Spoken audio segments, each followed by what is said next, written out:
বিএনপির বাঘা বাঘা নেতারা যা পারল না সেটাই করে দেখালেন ২৪-এর মাস্টারমাইন্ড হাসনাত আব্দুল্লাহ। এ কারণেই কি তারেক রহমানের সবচেয়ে কাছের মানুষ এখন হাসনাত? সম্প্রতি জাতীয় সংসদে ঘটে গেছে একদম অবিশ্বাস্য এক ঘটনা। খোদ প্রধানমন্ত্রী নিজেদের দলের বড় বড় নেতাদের পুরোপুরি বাদ দিয়ে বিরাট এক ক্ষমতা তুলে দিয়েছেন বিরোধী দলের এই তরুণ নেতার হাতে। আর এই ঘটনাতেই যেন হিংসার আগুনে রীতিমতো পুড়ছেন বিএনপির অনেক সিনিয়র নেতা। সবার মনেই এখন একটাই প্রশ্ন ঘুরপাক খাচ্ছে, কি এমন জাদু করলেন হাসনাত? কেন এত বড় মেগা তদন্তের চাবি নিজের দলের কাউকে না দিয়ে সরাসরি হাসনাতের হাতে তুলে দিলেন তারেক রহমান? এটা কি শুধুই একটা সাধারণ তদন্ত, নাকি এর পেছনে লুকিয়ে আছে বড় কোনো রাজনৈতিক গেম প্ল্যান? আজকের এই বিশেষ প্রতিবেদনে ফাঁস করা হবে পর্দার আড়ালের এমন এক ভয়ঙ্কর সত্যি যা পুরো রাজনীতির হিসাব নিকাশ একেবারে পাল্টে দেবে। দেশের আইন বানানোর সবচেয়ে বড় জায়গা হলো আমাদের জাতীয় সংসদ। আর সেই পবিত্র জায়গার ভেতরে বসে যারা কোটি কোটি টাকার ধান্দাবাজি করছিল তাদের এবার রীতিমতো কপাল পুড়তে শুরু করেছে। গত ১৯ এপ্রিল দেশের এক নামকরা খবরের কাগজে ফাঁস হয়ে যায় সংসদের ভেতরের আসল চুরিদারির খবর। সেই খবরে একেবারে ডাহা প্রমাণ দিয়ে দেশের মানুষকে দেখানো হয় যে সংসদের কাজের জন্য কেনা ক্যামেরা, সাধারণ ব্যাগ এবং সামান্য কার্ড রিডারের মতো জিনিস কেনা হয়েছে বাজারের চেয়ে কয়েক গুণ বেশি দামে। পানির দামে কেনা জিনিস সোনার দামে দেখিয়ে কোটি কোটি টাকা নিজেদের পকেটে ভরেছে কিছু বড় মাপের চোর। স্পিকার যখন দেখলেন তার চোখের সামনেই এত বড় লুটপাট হচ্ছে, তখন তিনি আর চুপ করে বসে থাকলেন না। এই খবর বাইরে আসতেই সারা দেশে শুরু হয়ে গেল বিশাল তোলপাড়। মানুষ বলাবলি করতে লাগলো, এত বড় জায়গায় এত বড় চুরি কিভাবে হলো, কারা করল এই কাজ? অবস্থা একেবারে হাতের বাইরে চলে যাচ্ছে দেখে মঙ্গলবার মানব সম্পদ শাখা ১ থেকে কড়া নির্দেশ আসে। দুর্নীতির এই হাটে হাড়ি ভাঙার জন্য স্পিকারের কথায় তৈরি করা হয় ৫ জনের এক ভয়ঙ্কর শক্তিশালী তদন্ত দল। এই কমিটিকে সময় দেওয়া হয়েছে মাত্র ৭ দিন। এই ৭ দিনের মধ্যেই তাদের মাঠে নেমে দুর্নীতির সব খবর বের করে রিপোর্ট জমা দিতে হবে। এই তদন্ত দলের প্রধান বা আহ্বায়ক করা হয়েছে সরকারি দলের বড় নেতা ও হুইপ ABM আশরাফ উদ্দিন নিজামকে। তিনি অনেক পুরনো নেতা। তার সাথে দলের সদস্য হিসেবে আরও রাখা হয়েছে লুৎফুল্লাহিল মাজেদ, মোহাম্মদ সাইফুল আলম এবং হুম্মাম কাদেরকে। এরা সবাই সরকারের খুব কাছের মানুষ।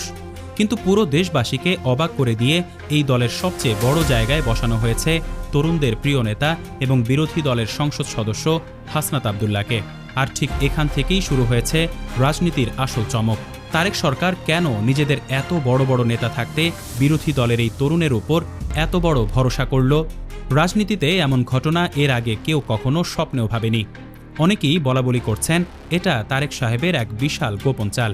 হয়তো তিনি চাইছেন প্রশাসনের ভেতরে ঘাপটি মেরে থাকা চোরদের ঘায়েল করতে একজন একেবারে পরিষ্কার ইমেজের তরুণকে কাজে লাগাতে।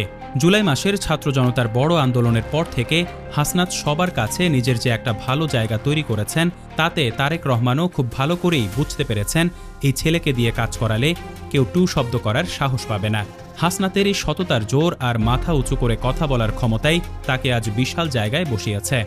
সবাই এখন তার দিকেই তাকিয়ে আছে।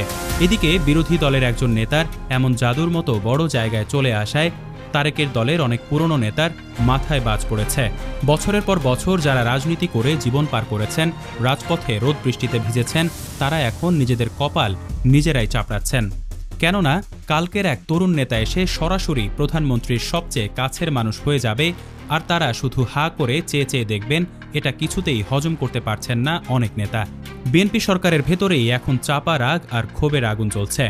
অনেকেই মনে করছেন এটা তাদের জন্য অনেক বড় এক অপমান। দলের ভেতরে এত বড় বড় লোক থাকতে কেন বাইরের একজনকে এই বড় জায়গায় বসানো হলো, সেই চিন্তায় অনেকের ঘুম হারাম হয়ে গেছে। কেউ কেউ তো লজ্জায় মুখ লুকানোর জায়গা পাচ্ছেন না। কারণ হাসনাতের মতো একজন সাহসী তরুণ যখন দুর্নীতির কাগজ ঘাঁটবে, তখন অনেক বড় বড় চোরের আসল চেহারা বেরিয়ে আসতে পারে। এই আতঙ্কে চোরদের এখন গলা শুকিয়ে কাঠ।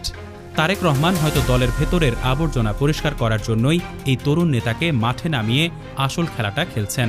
আর এতেই পুরনো নেতাদের হিংসায় জ্বলে পুড়ে ছারখার হওয়ার মতো অবস্থা তৈরি হয়েছে। কে কখন ফেঁসে যায় সেই ভয়ে অনেকেই এখন কাঁদছেন আর দিশেহারা হয়ে পড়েছেন। কবে কার হাতে হাঁড়ি ভেঙে যায় সেই ভয়ে অনেকের এখন রাতের ঘুম উড়ে গেছে। তারা বুঝতে পারছেন না এই নতুন বিপদের হাত থেকে কিভাবে বাঁচবেন। হাসনাতের ভয় এখন তাদের তাড়া করে বেড়াচ্ছে। তারা ভাবতেও পারেননি এমন একটা দিন তাদের দেখতে হবে। যে তরুণকে তারা কিছুদিন আগেও পাত্তা দিতেন না, সেই তরুণ এখন তাদের ভাগ্য ঠিক করবে, এটা ভেবেই তাদের বুক ফেটে যাচ্ছে। তবে সংসদে হাসনাদেরই দাপট শুধু তদন্ত দলের মধ্যেই আটকে নেই। কিছুদিন আগেই তিনি সংসদে দাঁড়িয়ে এমন এক কাণ্ড ঘটিয়েছেন যা দেখে পুরনো নেতাদের চোখ কপালে ওঠার জোগাড়। সংসদে দাঁড়িয়ে তিনি একদম খোলাখুলি সহজ ভাষায় এমপিদের কাজের সুবিধার জন্য সরকারি গাড়ি চেয়ে বসেন।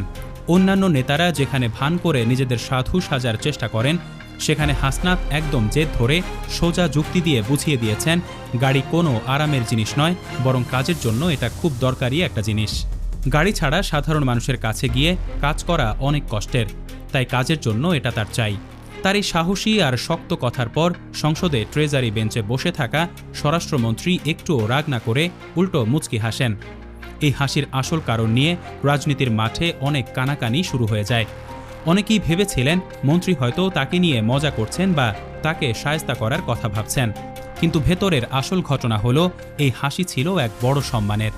স্বরাষ্ট্রমন্ত্রী নিজের অনেক দিনের রাজনীতির অভিজ্ঞতা থেকে খুব সহজেই বুঝতে পেরেছিলেন এই তরুণ ছেলেটির ভেতরে কতটা সাহস লুকিয়ে আছে। একজন সংসদ সদস্য হয়েও নিজের অভাবের কথা, অর্থাৎ নিজের কোনো গাড়ি না থাকার কথা পুরো দেশের সামনে এমন খোলামেলা স্বীকার করে নেওয়ার সৎ সাহস এখনকার সময়ে কেবলই হাসনাতেরই রয়েছে। এখানে কোনো মাস্তানি বা গায়ের জোরের ব্যাপার ছিল না, বরং ছিল একদম সহজ সরল সত্য কথা। আর এই সততার কাছেই যেন হার মেনেছে পুরনো দিনের সব হিসাব নিকাশ। স্বরাষ্ট্রমন্ত্রীর সেই হাসি আসলে হাসনাতের এই সত্য বলার প্রতি এক বিরাট সমর্থন আর সম্মানেরই প্রকাশ ছিল। তিনি বুঝতে পেরেছিলেন এই ছেলের সাথে কোনো চালাকি চলবে না, সে যা বলবে মুখের উপর বলবে আর সত্যটাই বলবে। সব মিলিয়ে হাসনাত আব্দুল্লাহ সারা দেশকে আঙুল দিয়ে দেখিয়ে দিয়েছেন বিরোধী দলে বসেও কিভাবে দেশের বড় কাজ আদায় করে নেওয়া যায়। যদি মনে জোর থাকে আর নিজের কাজে সততা থাকে, তবে সবাই তাকে সম্মান করতে বাধ্য। বিএনপি সরকার তাকেই বড় তদন্ত দলে রেখে রাজনীতির মাঠে এক বিশাল ভালো খবর দিয়েছে।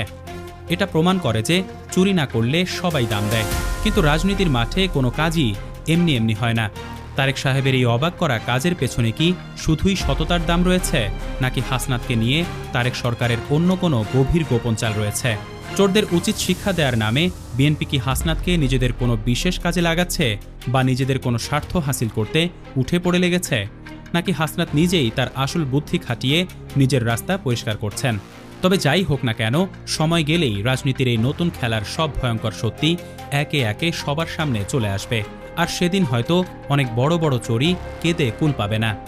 রাজনীতির এই নতুন খেলা আর তারেক হাসনাতের এই নতুন দোস্তি আগামী দিনে বাংলাদেশের রাজনীতিতে কোনো নতুন ঝড় তুলবে কিনা, সেটাই এখন দেখার বিষয়। সবার মনেই এখন এই প্রশ্ন। রাজনীতিতে কখন কি হয় তা আগে থেকে বলা খুবই কঠিন, তাই সব সময়ের জন্য চোখ কান খোলা রাখতে হবে।